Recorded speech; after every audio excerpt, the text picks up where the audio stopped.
Hey friends, this is Marilyn from Tarot4All, and I think today's video will please many of you, especially if you're always on the lookout for good deals on a TDM tarot deck. And this one comes in a tin. I found it on Amazon, so you have to be willing to shop Amazon, but you probably can find it elsewhere. And if there's a website, I'll mention it. And I think I definitely got it for about $11 or $12. Now, for those of you who like tarots in a tin, there are only a few TDM style tarots in a tin that I'm aware of, and I have both of them. They've both been put out by, by US Game Systems Inc. One is the Tarot de Marseille. And it's okay. I mean, I take it on vacation. I like the tins because I like, when I go on vacation and travel, I like to take decks that are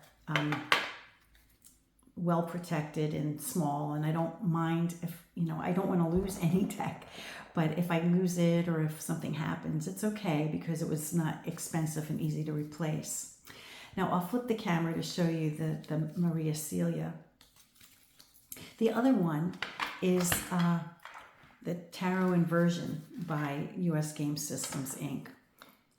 And you'll see when I flip the camera that it's based on the Roland Nordic deck from, I think, the 70s. I'm not sure when it came out originally. I think this one is plastic. Maybe not. It's paper. I think it's paper. But when I flip the camera and show you this one, I'm not real crazy about either of these two options. I take them when I go on vacation because they're the only TDM in a tin. I've written to US Game Systems on a number of occasions and begged them respectfully to please put a TDM in a tin, but they didn't. But this deck looks like a TDM in a tin. So without torturing you any longer, I'll flip the camera. So a real quick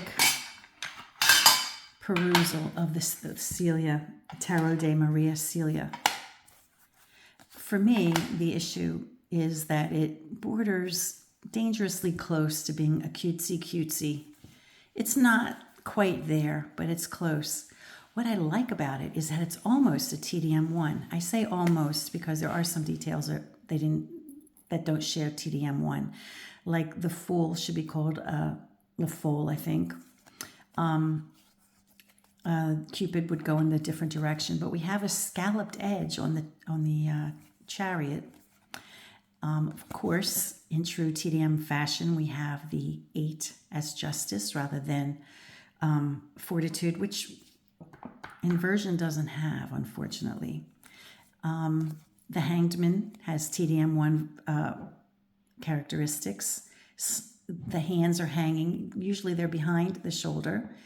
And usually there's a tongue sticking out. That's not quite right, but it's close. And the ambiguity of where the flame is coming from. The full-faced moon. I noted, and then the skirted or the, clothed area with a wreath of something around the body parts of the World card. And if we look at one distinction is that the knights are not chevaliers, they're cavaliers, which there is a distinction in meaning. And so in TDM1 it would be chevalier, I believe. But it's a nice deck, Of the two, I prefer this one because it's the closest to TDM that US Game Systems has. In the Inversion, which is, like I mentioned, based on the Roland Nordic from, I think, the 70s or early 80s. And I unfortunately don't have these in order. But you'll see that these are more like daggers rather than swords, which is fine.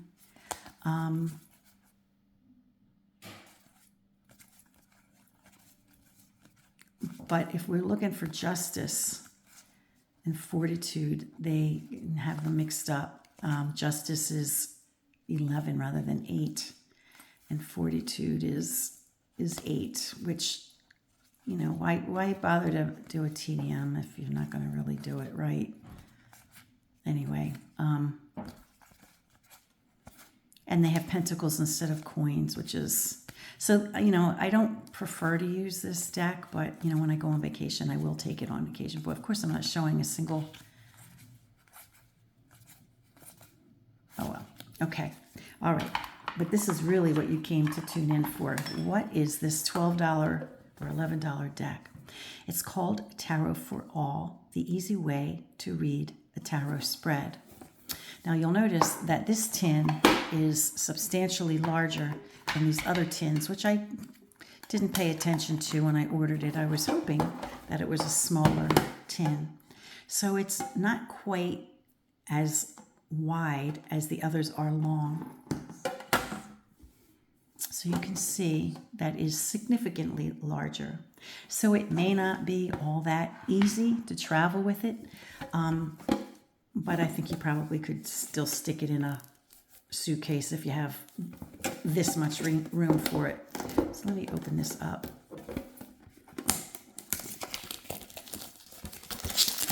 I saw, and I won't take advantage of this, but I did see that there is, I think it's got an app.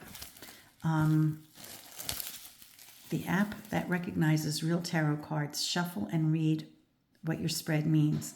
So you can use it as a regular tarot deck, but you can also engage with an app with it. And I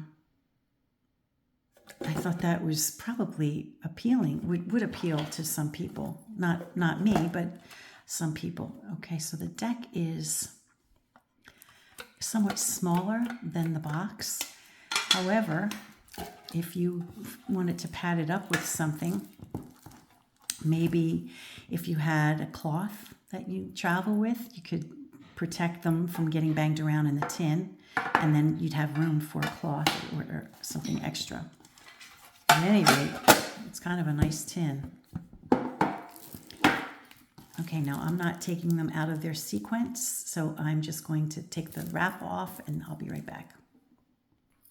Now, when I was first perusing this deck online, it caught my eye because it initially reminded me of the Fournier deck of Tarot of Marseille that was color-coded. Do you remember this deck from the, I think I bought this in the 70s, maybe. I did replace it. Either mine got lost or was so damaged I just replaced it. They did change the recipe a little bit, but I think they came out with this deck in the 70s. So it reminded me of it when I first saw it, because the colors are similar. So, I get you. Here's the catch, folks. They have a code in the upper and lower corners, of each card, which I presume you use this. You can get the app. Okay, Tarot4All is the name. You can get it on the Google Store or the Apple Store, or you can go to http://tarot4all.com/download/.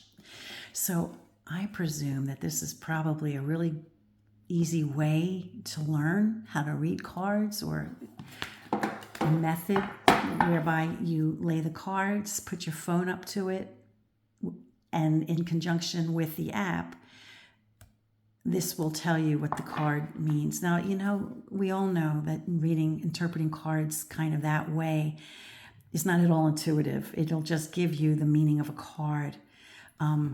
But it might be helpful if you don't know the meanings of the cards, and you're new and you just want, the convenience of not needing a book. You can just use your phone. I would never use it that way. I would just use it straight up as a deck. And I just thought I'd share it. I'll show every card. So we have a pretty pink background here. And we have a dog who's looking right at us. Words are in English. We have the 3 legs on the table. So the details are similar. I mean, it's a metallic table. That's interesting. I mean, that it's not made of metallic ink, but it looks metallic.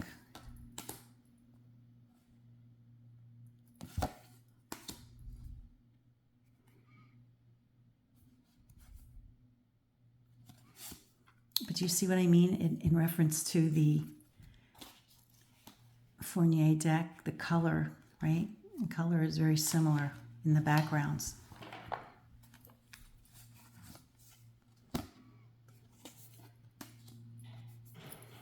Tonsured heads. It's not called the Pope, unfortunately. They still stick to these. They just can't get away from the High Priestess and the Hierophant. They can't use legit words. Well, don't come after me. But I just don't understand why you make a TDM deck and you don't use words that go with TDM, even if it's not in French. Why do you use words like Hierophant and High Priestess? I don't know. I guess I'm just being picky-yoon.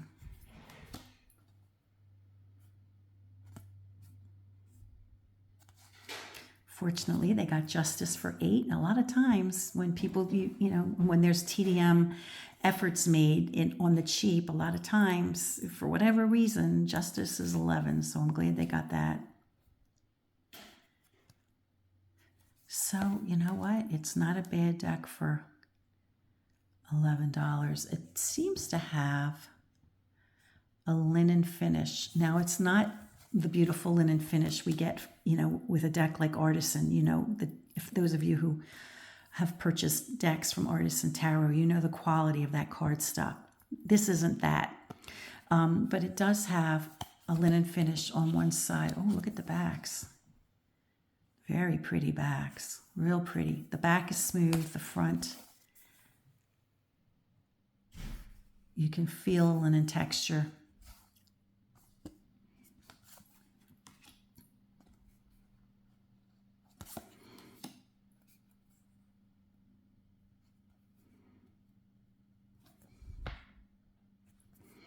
Wow. They're a little larger than a regular standard tarot deck. I'm using the Fournier as the example here. You see it's a little bit bigger. It's substantially larger than the Fournier.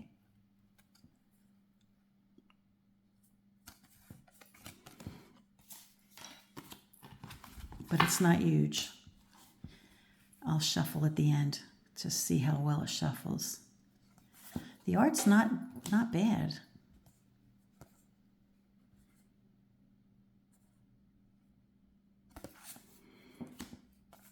So I think these codes in the corners are, you know, kind of annoying, you know, much like, you know, US Game Systems inks, you know, written on the side of the cards are. However, if you utilize them in your learning, TDM, it might not be a bad tool just to learn. It won't give you an intuitive, it won't teach you how to be, you know, it's like this, just like you can have all beautiful, you can have quality tools to be an artist, but if it's, you know, if you're not,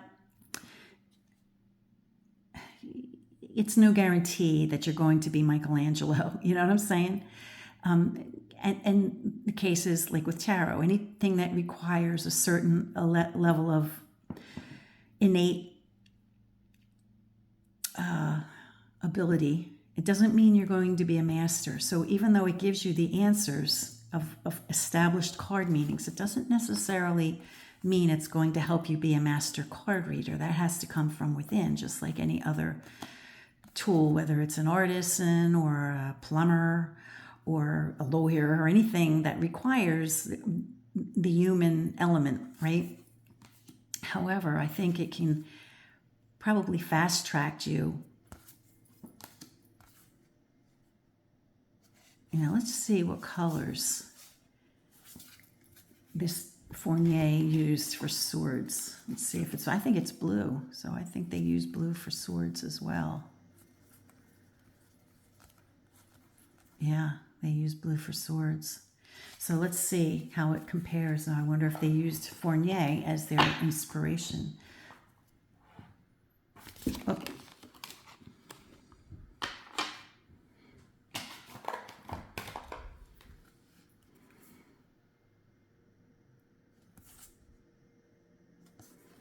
Really, really nice.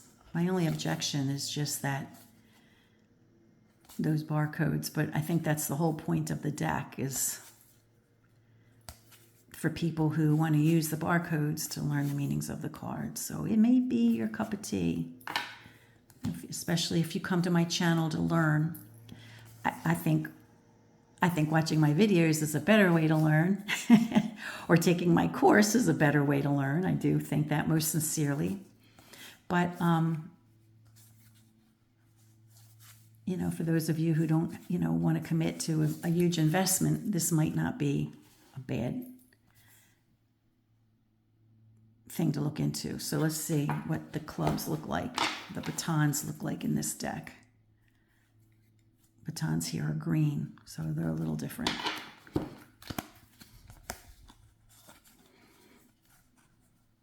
Very, very, very pretty.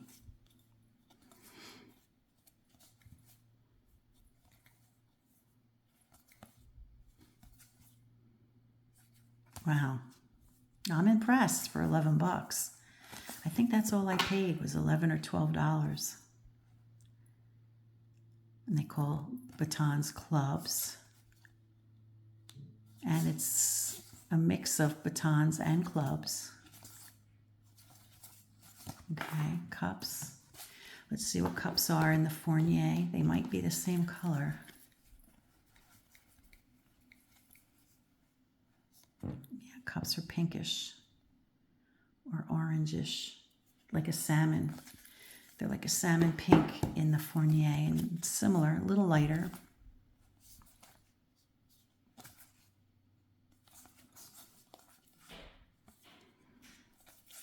Seriously, very pretty. Except for those corner things. But I will take it on vacation. If I go someplace, I will use it. Or if I go, you know, to a beach or whatever, I wouldn't. You know, I try not to take decks that are hard to replace, or things that I'd be devastated if I lost. You know, wow, that's really pretty. And this definitely would be something I wouldn't want to lose or damage, but it wouldn't be hard to replace. Wow, you know what? It would be awesome if they made these in plastic, but they're not plastic. I don't think they're plastic. Okay, so now let's see how they shuffle. I do have long fingers. Well, they're a little stiff, very stiff.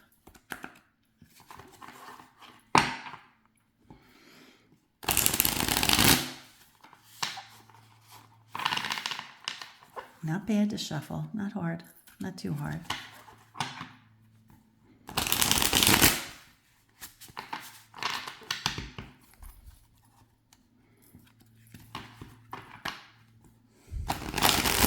All right, well, that's not bad. Not a bad shuffle. The corners are rounded, so they are modern in that regard.